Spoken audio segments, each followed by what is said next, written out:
Hello hi friends, मैं आशीष धाकड़, आप लोगों का जीएस टीचर, जीएस एजुकेटर। स्वागत है आप सभी का मेरे यूट्यूब चैनल न्यू अनंत क्लासेस पर। तहे दिल से स्वागत है आप सभी लोगों का। तो देखिए, आइए सीधी मुद्दे पर बात करते हैं। तो हम क्या पढ़ रहे थे? हम पढ़ रहे थे साइंस में हमने कल एक छोटा सा टॉपिक कवर कर लिया था, वो था हमारा पदार्थ में भी एक छोटा सा टॉपिक कवर कर लिया था हमने। उसको बोलते हैं भौतिक वर्गीकरण के। क्या बोलते हैं दोस्तों? भौतिक वर्गीकरण। यानी कि साइंस में हम पढ़ रहे थे केमिस्ट्री, उसमें पढ़ रहे थे पदार्थ, उसमें भी पढ़ लिया हमने भौतिक वर्गीकरण। क्या पढ़ लिया था? भौतिक वर्गीकरण। सीधी सी भाषा में मैं आपको बताना चाहूँ, जिस लोगों ने कल की क्लास नहीं देखी हुई है उनको मैं बताना चाहता हूँ कि साइंस में एक चैप्टर है, सीधी सी भाषा में बोल रहा हूँ कि साइंस में एक कोर्स है केमिस्ट्री, उसमें भी एक छोटा सा टॉपिक है भौतिक वर्गीकरण। भौतिक रसायन विज्ञान और भौतिक रसायन विज्ञान के अंतर्गत हम पढ़ रहे थे पदार्थ। उसे पदार्थ को दो भागों में देखा जा रहा था, एक भौतिक वर्गीकरण, एक रासायनिक वर्गीकरण। अब भौतिक वर्गीकरण को हमने कल देख लिया था। किसको देख लिया था हमने कल? भौतिक वर्गीकरण को।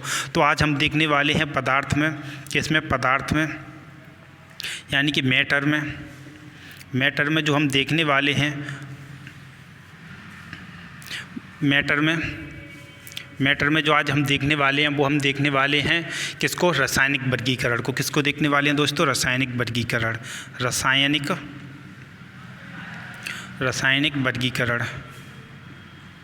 वर्गीकरण। देखिए, कल काफ़ी लोगों को थोड़ी प्रॉब्लम हो रही थी क्लास में कि सर आपकी बोर्ड पर साफ नहीं दिख रहा है, आपके बोर्ड पर हमें क्लियर नहीं दिखाई दे रहा है। उसका सिर्फ मतलब इतना ही था कि कल एक टेक्निकल प्रॉब्लम थी जब अपलोड हो रही थी क्लास उस टाइम पर। और दूसरी बात, आपने अगर वो क्लास देखनी है तो थोड़ा आप अपने मोबाइल में 230 और 144 140 उस पर चल रहा होगा, उस पर 360 पे कर लेना, वो बिल्कुल साफ दिखेगा। तो आइए सीधी सी बात करते हैं रासायनिक वर्गीकरण पर। रासायनिक वर्गीकरण यानी कि केमिकली क्लासिफिकेशन को जब हम देख रहे हैं तो केमिकली क्लासिफिकेशन को हम देख रहे हैं तो ये भी हमें दो भागों में दिख रहा है। कितने भागों में दिख रहा है दोस्तों? दो भागों में। एक होता है इसमें शुद्ध पदार्थ होता है, और एक होता है मिश्रण। कौन कौन सा होता है? शुद्ध पदार्थ और मिश्रण। यानी कि एक होता है प्योर मैटर, यानी कि प्योर मैटर शुद्ध पदार्थ। एक होता है मिक्सचर। क्या होता है? मिक्सचर। एक होता है मिक्सचर और एक होता है प्योर मैटर शुद्ध पदार्थ, जिसको बोला जाता है शुद्ध पदार्थ। यानी कि अब शुद्ध पदार्थ के अंतर्गत हम देख रहे हैं, शुद्ध पदार्थ को जब हमने देखा तो इसमें भी हमें दो भाग दिख रहे हैं। कौन कौन से दिख रहे हैं? एक तत्व दिख रहा है और एक हमें यौगिक दिख रहा है। एक एलिमेंट दिख रहा है, एक यौगिक दिख रहा है, यानी कि कंपाउंड दिख रहा है। एलिमेंट दिख रहा है, एक कंपाउंड दिख रहा है। एक एलिमेंट दिख रहा है, एक कंपाउंड दिख रहा है। एलिमेंट और कंपाउंड, इसमें भी दो भाग दिख रहे हैं। और जब हमने मिक्सचर को देखा तो मिक्सचर में भी हमें दो भाग दिख रहे हैं। कौन कौन से होते हैं वो दो भाग? एक होता है हमारा समांगी मिश्रण होता है। एक होता है समांगी मिश्रण, एक होता है विषमांगी मिश्रण। मिश्रण भी दो प्रकार के होते हैं, समांगी मिश्रण और विषमांगी मिश्रण, यानी कि होमोजीनियस और हेटेरोजीनियस। कौन कौन से होते हैं? एक होता है होमोजीनियस, एक होता है हेटेरोजीनियस। यानी कि इनको सीधे से मैं लिख देता हूँ, होमोजीनियस और होमोजीनियस और हेटेरोजीनियस।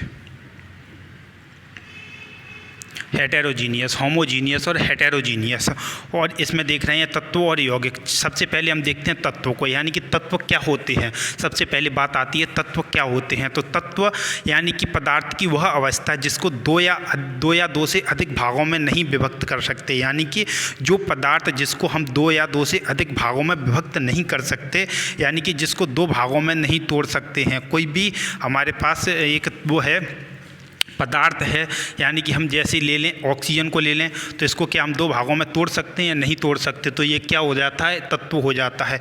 ऑक्सीजन ले लें, एल्यूमिनियम ले लो, आप कुछ भी जो आवर्त सारणी में जो आपको तत्व दिखते हैं, आवर्त सारणी में जितने भी आपको एलिमेंट दिख रहे हैं वो सभी के सभी क्या होते हैं? तत्व होते हैं। तत्व किस प्रकार से? तत्वों को दो भागों में नहीं बांट सकते, यानी कि इनको हम दो भागों में नहीं बांट सकते हैं। लेकिन तत्वों की सबसे पहली विशेषता यही मानी जाती है कि इनको दो भागों में नहीं बांट सकते हैं। लेवोइजियर के अनुसार, किसके अनुसार? लेवोइजियर के अनुसार, फादर ऑफ केमिस्ट्री के अनुसार तत्वों को दो भागों में बांटा गया है। यानी कि तत्व दो प्रकार के होते हैं, दो भागों में बांटा नहीं गया है। तत्व दो प्रकार के होते हैं। तत्व दो कौन कौन से प्रकार के होते हैं? एक हमारा धात्विक तत्व होता है। कौन कौन सा होता है? धात्विक तत्व होता है। और एक होता है हमारा अधात्विक तत्व। धात्विक और अधात्विक तत्व, यानी कि एक होता है हमारा मैटर, एक होता है हमारा नॉन मैटर। एक होता है हमारा मैटर, एक होता है नॉन मैटर। एक होता है हमारा मैटर, एक होता है हमारा नॉन मैटर। यानी कि एक मैटर के हिसाब से देख सकते हैं इसको, एक नॉन मैटर के हिसाब से देख सकते हैं। मैटर के हिसाब से देखें और नॉन मैटर के हिसाब से देखा जाए तो अब नॉन मैटर के हिसाब से देखा जाए और मैटर के हिसाब से देखा जाए, सबसे पहले हम देखते हैं इसको धात्विक। अब धात्विक तत्व कौन कौन से होते हैं? अब धात्विक तत्व की क्या विशेषताएं होती हैं? धात्विक तत्व किसे कहते हैं? कौन कौन से होते हैं धात्विक तत्व? तो इनको सबसे पहले देखते हैं। धात्विक तत्व यानी कि धातु, और अधात्विक तत्व यानी कि अधातु। धात्विक तत्व यानी कि धातु और अधात्विक तत्व यानी कि अधातु। अब धातुओं की क्या विशेषता होती हैं? तो धातुओं की सबसे पहली जो विशेषता हमारे सामने निकल के आती है वो आ रही है कि धातु विद्युत की सुचालक होती हैं। कैसी होती हैं दोस्तों? विद्युत की सुचालक होती हैं। यानी कि यह विद्युत की सुचालक होती हैं, विद्युत कंडक्टर होती हैं, विद्युत की सुचालक होती हैं, सुचालक मानी जाती हैं, विद्युत की सुचालक मानी जाती हैं। नंबर 2, इसमें हमारा जो पॉइंट निकल के आ रहा है, विद्युत यानी कि धातु जो होते हैं, धातु तत्व होते हैं, इनके बाह्य कोश में यानी कि धातु तत्व के यानी कि परमाणु के बाहरी कक्षा में 1, 3 या 1, 2 या 3, क्या 1, 2 या 3 1, 2 या 3 इलेक्ट्रॉन होते हैं। इलेक्ट्रॉन होते हैं, 1, 2 या 3 इलेक्ट्रॉन होते हैं। और नंबर 3, इसके अंदर हमारी जो विशेषता निकल कर के आती है, नंबर 3 इसमें हमारी जो विशेषता निकल के आती है, यानी कि धातु होते हैं वह कैसे होते हैं? धातु होते हैं वह ठोस होते हैं। यानी कि सभी धातु ठोस होते हैं, लेकिन अपवाद स्वरूप अपवाद हर किसी में पैदा हो गया है। अपवाद हर किसी में पैदा हो गया है, तो इसमें भी एक अपवाद हमारे सामने पैदा होता है। हमारे सामने इसमें कौन सा अपवाद है? पारा। कौन सा है? पारा। पारा इसमें अपवाद है, पारा इसमें भी अपवाद है, लेकिन यह द्रव अवस्था में पाया जाता है। धातु कैसी होती हैं? ठोस मानी जाती हैं, लेकिन यह द्रव अवस्था में पाया जाता है। सभी धातुएं विद्युत की सुचालक होती हैं, लेकिन एक इसमें भी कुचालक होता है। क्या है? शीशा। हमारा क्या है? शीशा। शीशा इसमें भी कुचालक माना जाता है। यानी कि ये भी धातु है लेकिन विद्युत का कुचालक है, यानी कि यह सुचालक नहीं है, लेकिन सभी धातुएं विद्युत की सुचालक मानी जाती हैं। इनके बाह्य कक्षा में यानी कि इनका परमाणु की जो बाह्य कक्षा होती है उसमें 1, 2 या 3 इलेक्ट्रॉन होते हैं। यह ठोस अवस्था में पाई जाती हैं, लेकिन पारा को छोड़ के, किसको? पारे को छोड़ करके सभी धातुएं ठोस अवस्था में पाई जाती हैं। पारा हमारा द्रव अवस्था में पाया जाता है। अब इसको समझिए आप दूसरे पॉइंट को, 1, 2 या 3 इलेक्ट्रॉन किस प्रकार से पाए जाते हैं। यानी कि एक हम एग्जाम्पल ले लेते हैं एल्यूमिनियम। एल्यूमिनियम का हम एग्जाम्पल लेते हैं। एल्यूमिनियम का परमाणु क्रमांक जो होता है वह 13 होता है। कितना माना गया है? 13 माना गया है। अब इसको हम सबसे पहले इसकी परमाणु बनाएंगे। इसका हम जो परमाणु बना रहे हैं, इसका हमने सबसे पहले जो परमाणु बनाया तो इस प्रकार से बनाया। इसमें सबसे बीच में बैठे हुए न्यूट्रॉन और प्रोटॉन, पैर पसारे हुए बैठे हुए हैं। कौन कौन? न्यूट्रॉन और प्रोटॉन इसमें पैर पसार के बैठे हुए हैं। अब इसकी एक कक्षा में 2 इलेक्ट्रॉन भर दिए, एक कक्षा में हमने 8 इलेक्ट्रॉन भर दिए। अब इसका परमाणु क्रमांक कितना था? 13 था, लेकिन हमको इसमें 13 करने हैं, तो बाहरी कक्षा में कितने बच रहे हैं? 3। लेकिन नियम क्या कहता है? इसमें नियम क्या कह रहा है कि बाहरी कक्षा में 8 इलेक्ट्रॉन होने चाहिए। कितने इलेक्ट्रॉन होने चाहिए दोस्तों? 8 इलेक्ट्रॉन होने चाहिए। यानी कि हर एक परमाणु चाहता है वो अपना अष्टक पूरा करे। अपना अष्टक पूरा करने का मतलब सिर्फ इतना ही है कि उसके बाहरी कक्षा में 8 इलेक्ट्रॉन हो, उसकी बाहरी कक्षा में 8 इलेक्ट्रॉन हो। इसमें 1, 2 या 3 इलेक्ट्रॉन पाए जाते हैं। ये इलेक्ट्रॉन दान करके धनायन हो जाता है। कैसा हो जाता है? धनायन हो जाता है। यह इलेक्ट्रॉन दान करके धनायन हो जाता है। किस प्रकार से इलेक्ट्रॉन दान करके धनायन हो जाता है? देखिए अभी ये एक एल्यूमिनियम है, इसके बगल में हमने एक और परमाणु बना दिया, इसके बगल में हमने एक और परमाणु बना दिया। इसकी बाह्य कक्षा में मान के चलो 5 इलेक्ट्रॉन है, इसकी बाह्य कक्षा में मान के चलो 5 इलेक्ट्रॉन है, इसकी बाह्य कक्षा में मान के चलो 3 इलेक्ट्रॉन है। तो संख्या किसकी ज़्यादा है, पावर किसकी ज़्यादा है, आप बताइए किसकी पावर ज़्यादा है, किसके पास शक्ति ज़्यादा है। इसके पास शक्ति ज़्यादा है क्योंकि इसके पास 5 सैनिक हैं, वो कितने हैं 5। इसके पास जो सैनिक हैं वो बाहरी कक्षा में 3 हैं, यानी कि इसके बॉर्डर पर 3 लोग खड़े हैं, इसके बॉर्डर पर 5 लोग खड़े हैं। तो कौन प्रबल हुआ, यानी कि कौन प्रबल हुआ। अभी आप देख लो तालिबान को देख लो कौन प्रबल हुआ। देख रहे हो आप, एग्जाम्पल तो आप दिख ही रहा है, हम सामने आपके एग्जाम्पल चल ही रहा है। तो कौन प्रबल हुआ, ये प्रबल हुआ, यानी कि 5 वाला प्रबल हुआ, इसलिए ये इससे इलेक्ट्रॉन छीन लेता है। इससे इलेक्ट्रॉन छीन करके ये अपना अष्टक पूरा कर लेता है और इसके यह इस अष्टक को मिटा देते हैं और इसके भारी कोष में कितने हो जाते हैं, 8 इलेक्ट्रॉन हो जाते हैं। इस प्रकार से यह अपने परमाणु, इसलिए यह हर एक परमाणु चाहता है, यह परमाणु एक एल्यूमिनियम की बात नहीं कर रहा, हर एक परमाणु चाहता है, हर एक तत्व यही चाहता है, हर एक तत्व का परमाणु सिर्फ यही चाहता है कि मेरा अष्टक पूरा हो, यानी कि मेरी भाई कोष में 8 इलेक्ट्रॉन हो। कितने इलेक्ट्रॉन हो दोस्तों, 8 इलेक्ट्रॉन हो। तो बगल वाले परमाणु से वह क्रिया करके उससे या तो इलेक्ट्रॉन दान दे देता है या इलेक्ट्रॉन से ग्रहण कर लेता है।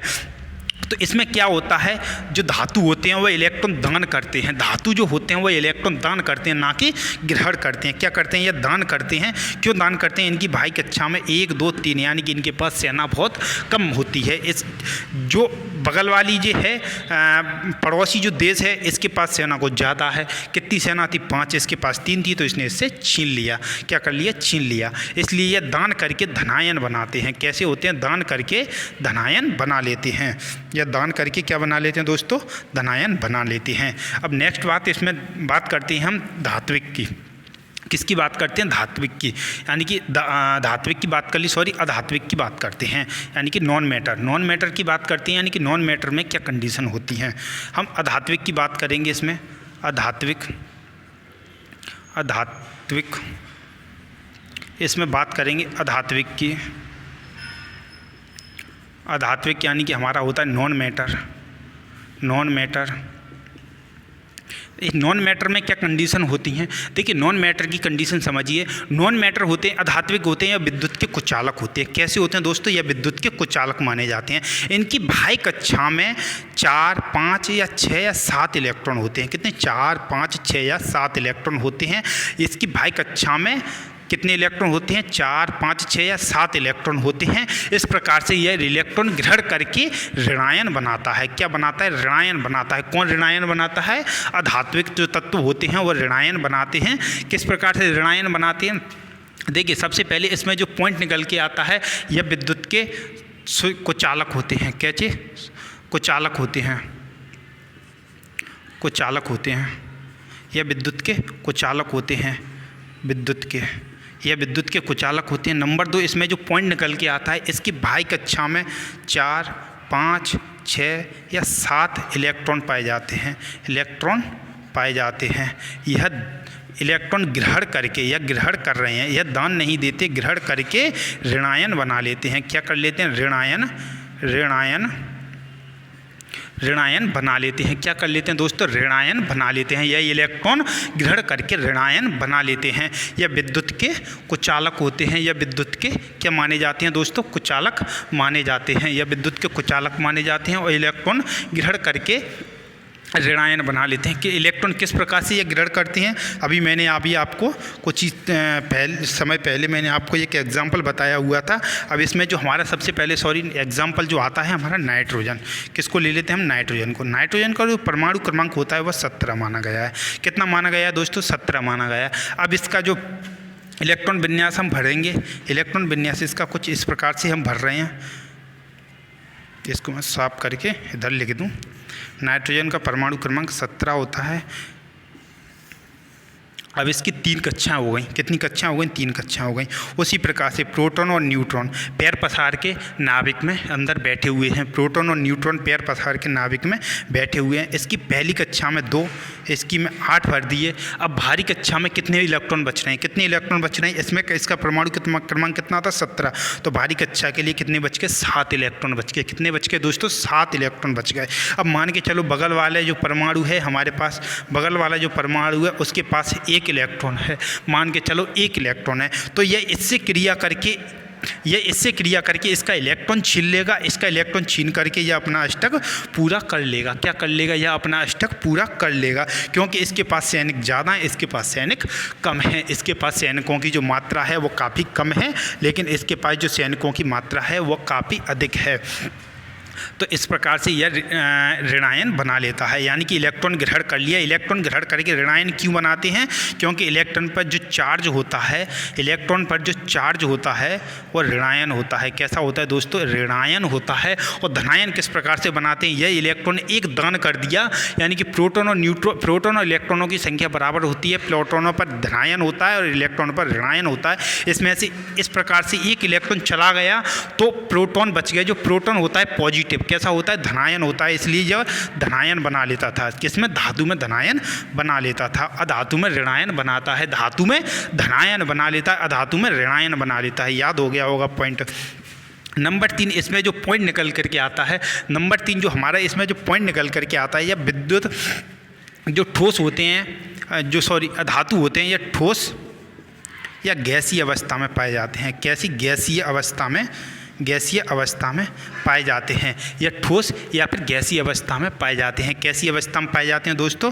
गैसीय अवस्था में पाए जाते हैं, लेकिन ब्रोमीन को छोड़ करके। किसको छोड़ के? ब्रोमीन को छोड़ के।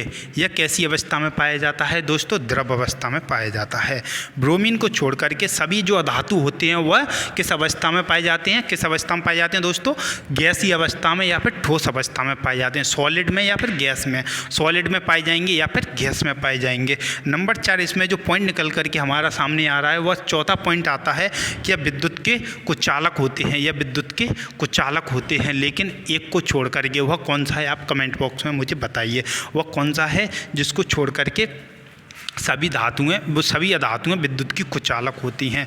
सभी अधातुएं जो होती हैं, नॉन मैटर जो होते हैं, विद्युत के कुचालक होते हैं। यानी कि सभी जो अधातुएं होती हैं जो विद्युत की कुचालक होती हैं, यानी कि सुचालक नहीं होती, कुचालक होती हैं, यानी कि विद्युत की कुचालक होती हैं। तो कौन सा है इसमें? मैं ही आपको बता देता हूँ, वो है हमारा ग्रेफाइट।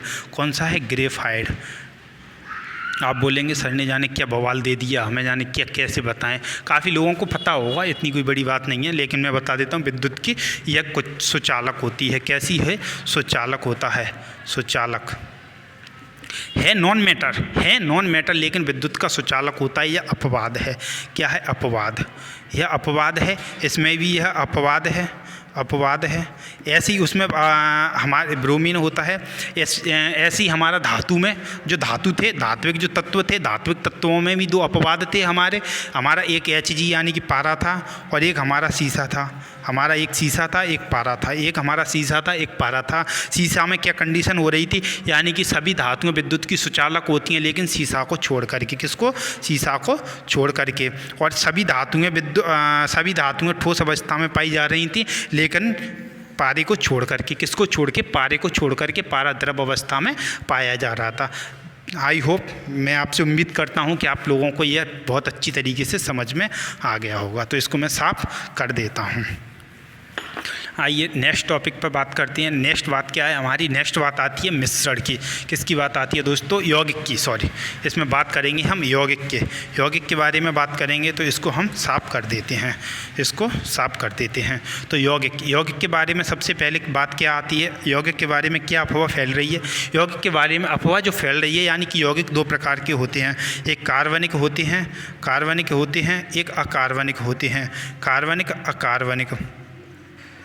कार्बनिक होते हैं, एक अकार्बनिक होते हैं। कैसे होते हैं दोस्तों? एक कार्बनिक होते हैं, एक अकार्बनिक होते हैं। ऑर्गेनिक और इनऑर्गेनिक। एक ऑर्गेनिक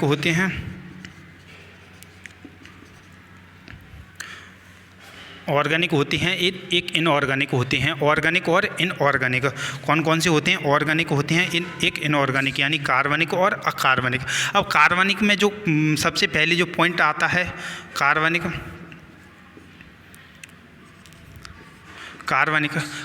के अंदर हमारी क्या अफवाह फैल रही है? कार्बनिक के अंदर हमारी जो बात सबसे पहले जो आ रही है, ऑर्गेनिक के अंदर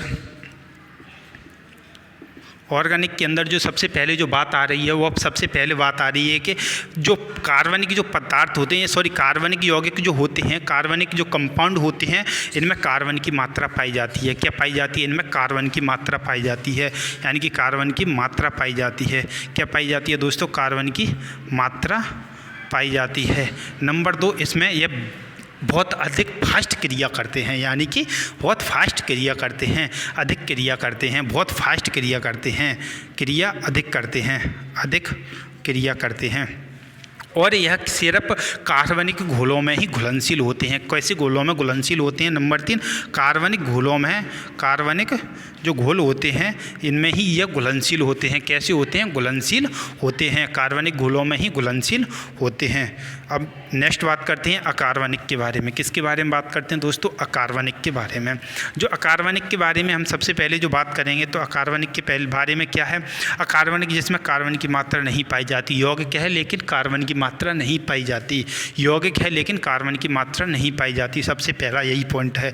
नंबर 2, इसमें जो पॉइंट आता है, यह फास्ट क्रिया नहीं करते, यानी कि यह तेज़ी से क्रिया नहीं करते, तेज़ी से क्रिया नहीं करते हैं, नहीं करते, यह तेज़ी से क्रिया नहीं करते हैं। नंबर 3, इसमें जो बात आती है, नंबर 3 क्या बात आती है? नंबर पहली जो इसमें बात आ रही थी, यह कार्बन से क्रिया करते हैं। नंबर 2, इसमें बात आ रही है कि तेज़ी से क्रिया नहीं करते। नंबर 3, इसमें बात आ रही है यह जल में घुलनशील होते हैं, जल में घुलनशील होते हैं। कैसे होते हैं? जल में घुलनशील होते हैं, घुलनशील, जल में घुलनशील होते हैं, जल में घुलनशील होते हैं। कैसे होते हैं दोस्तों? ये जल में घुलनशील होते हैं। चलिए, आपने जाना यौगिक क्या होता है। यौगिक 2 प्रकार के होते हैं, कार्बनिक और अकार्बनिक। कार्बनिक के बारे में जान लिया, जिसमें कार्बन की मात्रा पाई जाती है वह कार्बनिक यौगिक होते हैं, जिसमें कार्बन की मात्रा नहीं पाई जाती है वह अकार्बनिक यौगिक होते हैं। कार्बनिक यौगिक सिर्फ कार्बनिक घोल में ही घुलनशील होते हैं, अकार्बनिक यौगिक जल में घुलनशील होते हैं। और कार्बनिक यौगिक कार्बनिक यौगिक कार्बन में घुलनशील होते हैं, अकार्बनिक यौगिक अकार्बनिक यौगिकों में घुलनशील होते हैं। रट लो इन चीज़ों को, मैं बार बार बोल रहा हूँ, इसका मतलब ये नहीं है कि मैं कुछ बुक कर रहा हूँ, लेकिन मैं बता रहा हूँ आपको, इन चीज़ों को रट लो। इनसे क्वेश्चन आते हैं कि कार्बनिक यौगिक कौन से होते हैं, नीचे 4 ऑप्शन लिखे आते हैं, आप पेपर में बैठ के सोचते रहते हो कि कौन से हो गए कार्बनिक यौगिक, कौन से हो गए अकार्बनिक यौगिक। ठीक है, अब नेक्स्ट इसमें बात करेंगे हम मिश्रण के बारे में। किसके बारे में? मिश्रण के बारे में। होमोजीनियस और हेटेरोजीनियस, होमोजीनियस और हेटेरोजीनियस। होमोजीनियस और हेटेरोजीनियस क्या है? यानी कि ये मिश्रण है। मिश्रण 2 प्रकार के होते हैं। कितने प्रकार के होते हैं दोस्तों? 2 प्रकार के होते हैं। एक हमारा समांगीय मिश्रण होता है, एक हमारा समांगीय मिश्रण होता है, यानी कि होमोजीनियस होता है, एक हमारा होमोजीनियस होता है,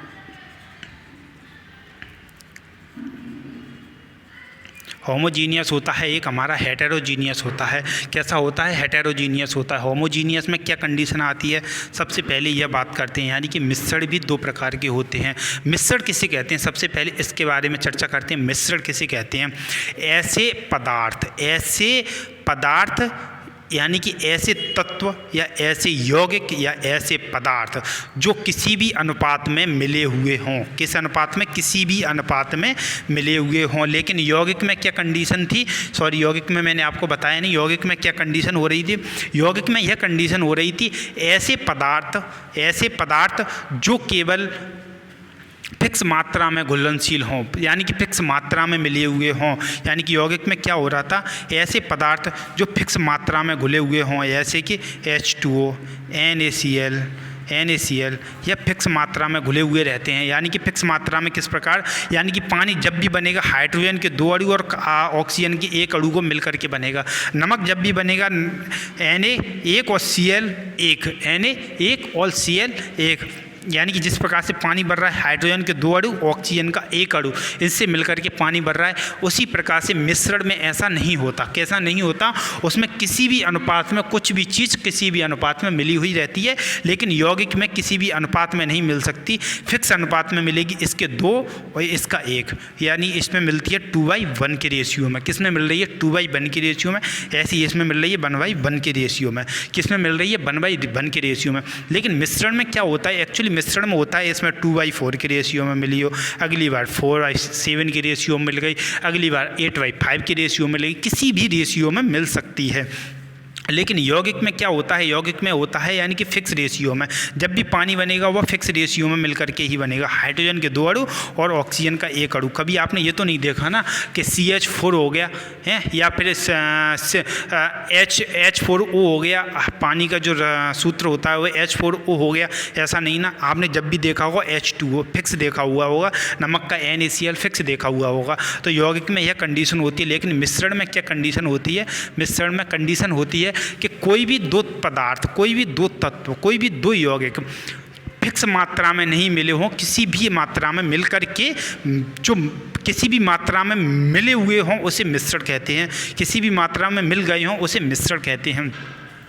अब इसमें मिश्रण भी 2 प्रकार के होते हैं। कितने प्रकार के होते हैं दोस्तों, कितने प्रकार के होते हैं? 2 प्रकार के मिक्सचर होते हैं। मिक्सचर भी 2 प्रकार के होते हैं। कौन से? समांगी और विषमांगी। समांगी मिश्रण किसे कहते हैं? समांगी मिश्रण वह मिश्रण होता है, समांगी मिश्रण वह मिश्रण होता है जो जिसके अवयव फिक्स मात्रा में मिले हुए हों, जिसके अवयवी तत्व फिक्स मात्रा में मिले हुए हों। इसका मतलब क्या है सर बोलने का?